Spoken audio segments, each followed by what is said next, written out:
안녕하세요 여러분, 써니쌤이에요. 요양보호사 그림 기출문제 특강 6번째 시간입니다. 1번 요양보호사가 팔꿈치 외측 상과염이 발생하였을 때 스트레칭하는 방법으로 옳은 것은 팔을 많이 쓰다 보면 팔꿈치 외측의 염증과 내측의 염증이 생길 수가 있어요. 이렇게 외측의 염증이 생겼을 때 그 염증으로 인한 통증을 완화하는 스트레칭으로 좋은 그림을 찾아라. 그러면 정답이 1번이에요. 팔을 쭉 펴고 손등을 구부리고 90도 각도로 손가락을 잡아당기게 되면 외측이 자연스럽게 스트레칭이 되죠. 이런 자세를 여러 번 해주면 통증 완화에 도움이 됩니다. 5번 그림은 네발기기 자세인데 팔꿈치 내측에 염증이 있을 때 내측을 쫙 펴주는 자세예요. 자, 이렇게 5번 그림은 팔꿈치 내측 상과염일 때 하는 자세, 네발기기 자세, 외측 상과염일 때는 이렇게 팔을 쭉 펴고 손등을 구부리고 손가락을 90도 각도로 잡아당긴 자세, 눈으로 익히세요. 2번 중이염을 앓고 있는 노인에게 귀약을 투여할 때 귓바퀴를 잡아당기는 방향은 앞의 말은 쓸데없는 말이고 중요한 말은 귓바퀴를 잡아당기는 방향이에요. 우리가 귀약은 2도에다 넣는데 2도를 쫙 열어지게 하는 자세는 이개를 후상방으로 잡아당기면 2도가 쫙 열려서 귀약을 떨어뜨리기에 좋죠. 그러면 이개 부위는 어디냐면 나 부위예요. 나를 이개라고 합니다. 후상방으로 잡아당기면 2도가 잘 열려서 귀약을 넣기에 좋다. 그러면 새끼손가락을 귓구멍에 넣어 보세요. 그 귓구멍으로 들어가는 그 귀를 2도라고 해요. 2도가 잘 열리게 하는 자세는 이개를 후상방으로 잡아당긴다. 3번 오른쪽 편마비 대상자를 침상에서 일으켜 앉히려고 할 때 지지해 줘야 할 신체 부위를 바르게 표시한 것으로 옳은 것은 이렇게 오른쪽이 마비니까 왼쪽은 건강하죠. 근데 그림을 자세히 보시면 도구를 잡을 수 있는 상황이 아니에요. 이렇게 편마비 환자가 어떤 상황을 설정했을 때 도구를 잡을 수 있는 상황이 설정이 되면 건강한 손으로 잡고 요양보호사는 불편한 쪽에 서 있어요. 그런데 도구를 잡을 수 없는 상황을 설정해 놓았을 때는 요양보호사 선생님이 인간 지팡이, 인간 복지 용구가 되어서 건강한 쪽에 힘을 바짝 실어주는 거예요. 건강한 쪽에 힘을 바짝 실어줘서 불편한 쪽을 극복하는 거죠. 자, 그래서 오른쪽이 마비니까 왼쪽은 건강해요. 그래서 건강한 왼쪽에 서서 어깨와 허벅지를 잡아서 힘을 실어주는 거죠. 이렇게 지지해 주어야 할 신체 부위를 표시한 것을 찾아라. 그럼 지지라는 것은 받쳐준다, 도와준다 이런 뜻이에요. 자, 그래서 우리가 복지 사각지대의 지지 체계가 미약하다, 사회 안전망 지지 체계가 부족하다 이런 말을 많이 들어보셨어요. 지지라는 것은 도와주고 받쳐주고 이렇게 잘 되게 옆에서 서포트해준다 이런 뜻이에요. 자, 그러니까 요양보호사 선생님은 마비된 환자의 어느 쪽을 받쳐주느냐, 어느 쪽을 잡아서 힘을 실어주느냐 이런 뜻이에요. 자, 그래서 건강한 쪽에 요양보호사 선생님이 인간 지팡이, 인간 복지 용구가 되어서 힘을 실어준다. 그러면 어깨를 잡는 것은 머리가 무거워서이고 허벅지 대퇴는 뼈가 커요. 그래서 우리 몸의 무게 중심이고 우리 몸의 중심이라서 그 부위를 잡는 거예요. 그래서 요양보호사 선생님은 건강한 왼쪽에 서서 어깨와 허벅지를 잡도록 한다. 도구가 없을 때는 요양보호사 자신이 도구가 되도록 하고 도구를 잡는 설정을 했을 때는 대상자의 건강한 쪽으로 잡고 대상자의 불편한 쪽에는 우리 요양보호사 선생님들이 서 있도록 한다. 4번 침상에 누워있는 대상자가 숨이 찰 때 변경해 줘야 되는 자세로 옳은 것은 숨이라는 말이 나오고 호흡이라는 말이 나오면 반자위를 찾으세요. 입, 코, 기도, 기관지, 폐가 45도 각도를 취한 자세. 그래서 공기의 순환이 원활하고 잘 통하는 자세. 그래서 2번 그림이 반자위예요. 2번이 정답이에요. 2번 반자위가 정답이다. 그래서 이렇게 2번 그림을 눈으로 잘 익히세요. 반자위, 호흡이 어쩌고 숨이 어쩌다 그러면 정답은 반자위. 옆에 1번은 앙화이에요. 바라볼 앙자에 누울 와자, 앙화이, 일명 시체자세라고 하죠. 우리가 염을 할 때 이렇게 반듯이 눕혀서 염을 하죠. 그래서 누워서 바라보니까 천장이 보여요. 보편적으로 쉴 때 주로 이렇게 반듯이 많이 누워있죠. 그런데 호흡기계에 문제가 생길 수 있는 사람이 좀 있어요. 많이 비대하신 분, 많이 뚱뚱하신 분, 이런 분들은 가능하면 옆으로 누워서 주무세요. 4번 그림 치기처럼 옆으로 누워서 주무시는 게 좋아요. 왜 그러냐면 우리가 이게 살이 찌면요, 손바닥, 발바닥, 혓바닥도 살이 쪄요.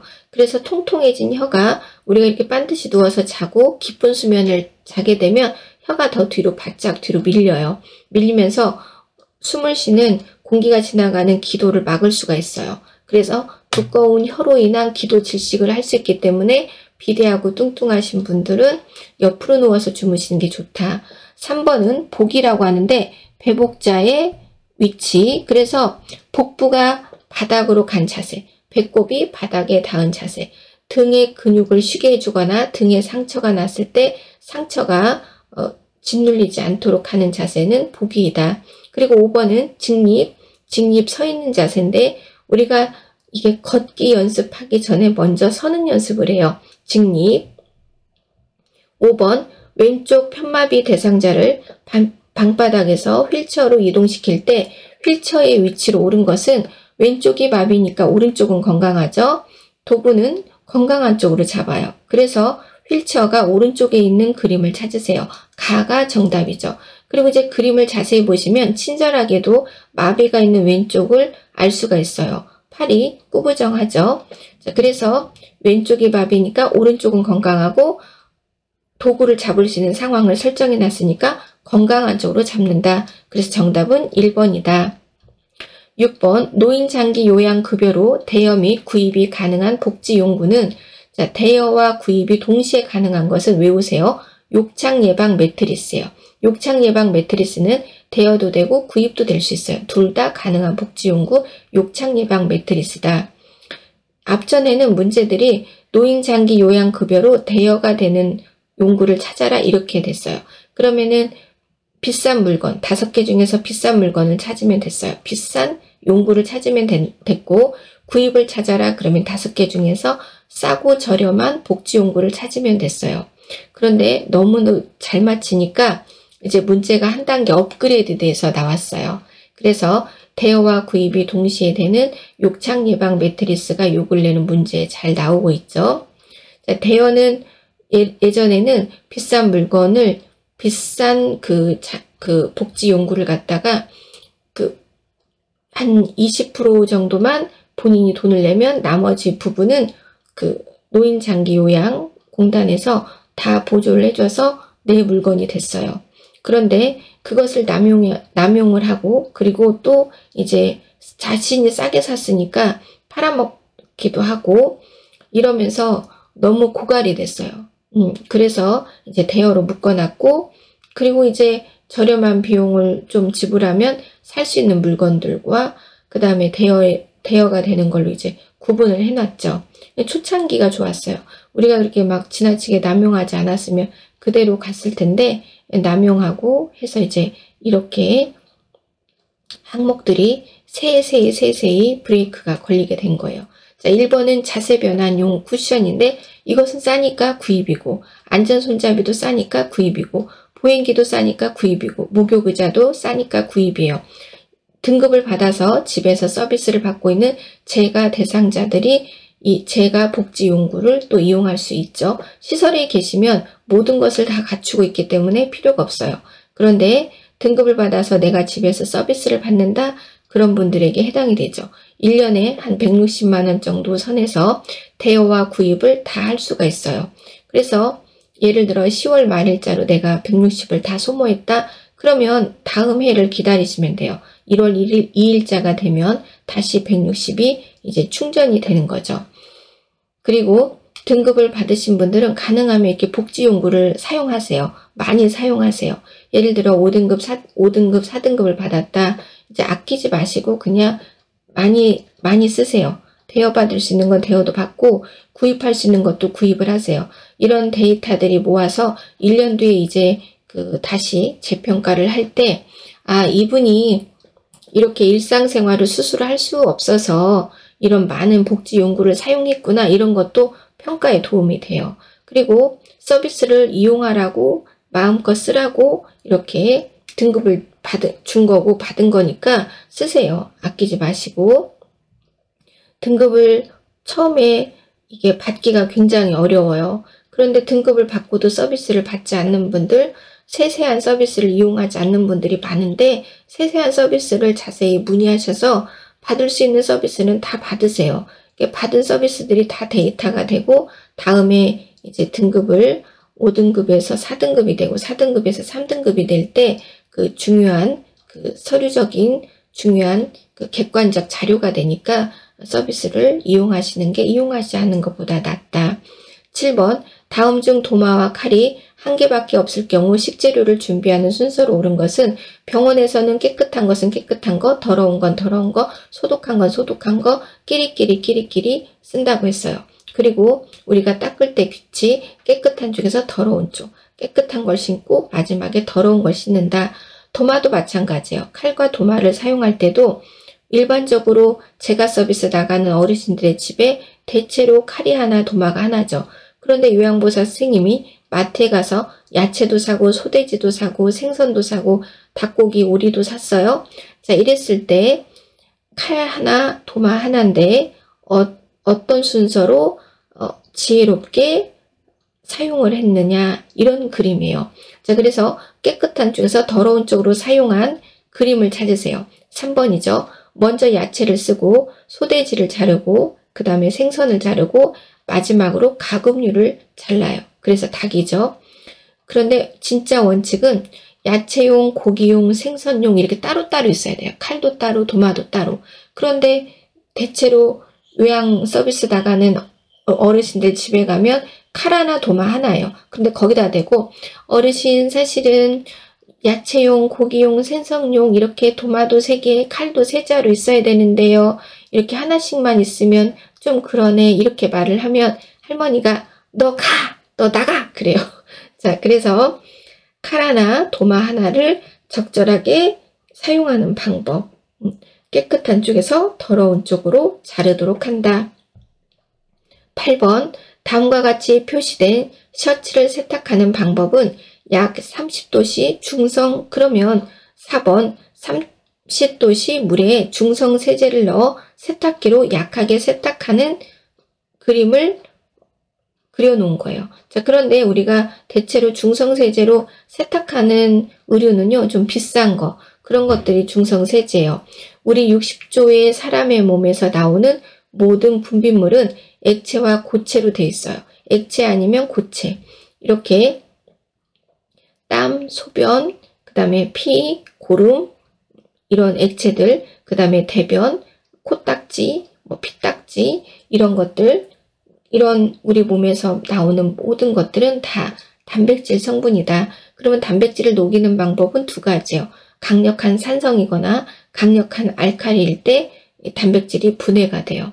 그런데 지나친 산성과 지나친 알칼리는 옷감을 상하게 하고 또 때로는 피부를 상하게 하죠. 상하게 하는 대신 효과는 좋아요. 그래서 우리가 집에서 쓰는 락스, 피부에 닿으면 큰일 나죠. 자, 그래서 집에서 쓰는 락스가 산성이고 식초도 산성이 들어가요. 그리고 이제 퐁퐁, 그 다음에 치약, 샴푸 이런 것들은 알칼리에 들어가죠. 우리가 pH의 농도를 7을 기준으로 7을 중성으로 봐요. 그래서 7 밑에 6, 5, 4, 3, 2, 1 이쪽은 산성이에요. 그리고 8, 9, 10 이렇게 7부터 올라가는 것들, 7 뒤에 붙는 숫자들부터는 이제 숫자들부터 해서 8, 9, 10 이렇게 쭉 올라가는 것은 알칼리로 봐요. 그래서 이 단백질이라는 것은 알칼리에도 녹고 산성에도 녹고, 녹는다는 것은 파괴된다는 거예요. 근데 우리가 약한 산성, 약한 알칼리는 때에 따라 세균의 공격을 막아주니까 도움이 되기도 하죠. 그래서 약 알칼리냐 약 산성이냐 이런 거 따지죠. 우리가 약 알칼리 수가 몸에 좋다고 하는 이유는 우리 피가 7.35에서 7.45의 약 알칼리예요. 왜냐하면 36도 오후에도 피가 은근한 그 뜨뜻한 열에 의해서 부패되는 것을 방지하기 위해서 피 속에는 0.9%의 소금이 들어있어요.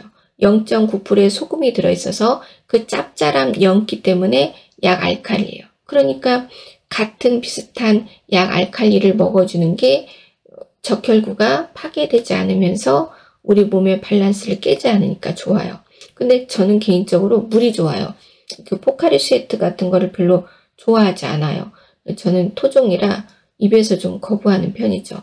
저는 탄산음료도 좀 잘 마시지 않는 편이에요.